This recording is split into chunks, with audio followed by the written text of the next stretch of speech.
Guys ये percentage का question है। इसमें कहा है कि एक संख्या का 14.2857% दूसरी संख्या का 7.6923% के बराबर है। तो यदि दूसरी संख्या पहली संख्या का x% है तो x का मान ज्ञात कीजिए।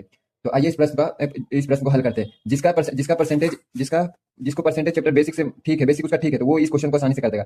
अगर आपको इस क्वेश्चन का आंसर पता है, उत्तर पता है, तो आप इस वीडियो के कमेंट में बताओ और आइए इस क्वेश्चन को हल करते हैं। तो इसमें कहा गया है, देखिए इसमें कहा गया कि मान लेते हैं कि कोई एक संख्या ए होगा, कोई दूसरी संख्या जो बी होगा। तो इसमें कहा गया कि ए का क्या कहा गया, ए का 14.2857% जो है वो बराबर है किसका, दूसरी संख्या का 7.6923%।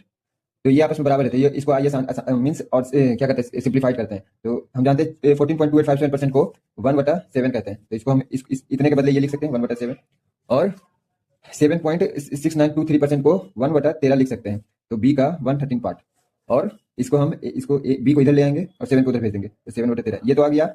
सिंप्लीफाइड करके इस इतने के बदले इसको इतना सिंप्लीफाई कर दिया। लेकिन ये नहीं रहा, कुछ और रहा। पूछ ये रहा है कि आप बताइए कि दूसरी संख्या जो संख्या है वो पहली संख्या का x% है। x का मान हमें निकालना, तो आइए निकालते हैं। इसमें कहा कि जो दूसरी संख्या हमने क्या माना, b माना। तो जो b है, जो क्या कहते हैं, b इसमें देखिए, यदि दूसरी संख्या पहली संख्या का x% है, अच्छा इसमें b जो है, b दूसरी संख्या है और उसका पहली संख्या का x% है, तो x का मान ज्ञात करें। तो आइए इसको ज्ञात करते हैं। तो इसको b बाई इधर लिख सकते हैं और इधर से x% हो जाएगा। और b इसको हम ये भी लिख सकते हैं, a बाई b को b बाई ए 13/7 लिख सकते हैं। यहाँ तक सिंप्लीफाई हो गया गाइस। अब यहाँ पे जो परसेंटेज के है इधर ले जाएंगे, इधर शिफ्ट करेंगे। तो इधर शिफ्ट करने के बाद जो x का मान आएगा वो हो जाएगा b इंटू 100 बाई ए।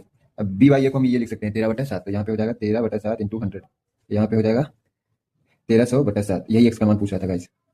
कैसा लगा वीडियो? अगर समझ में, अगर ऐसे तो शुरू में था डिफिकल्ट होगा समझने में, लेकिन आप वीडियो को दोबारा देखोगे तो बिल्कुल समझ में आ जाएगा। इसमें कुछ नहीं कहा गया है, इसमें बस ये इसका मान 17 पार्ट का 113 पार्ट का दोनों आपस में बराबर है। बस इसमें इससे सिंप्लीफाई करके ये माना गया। इसके बाद बोला गया कि जो दूसरी संख्या है वो पहली संख्या का x% है, तो वही x का मान ज्ञात करें। तो x का मान 1300/7 आया।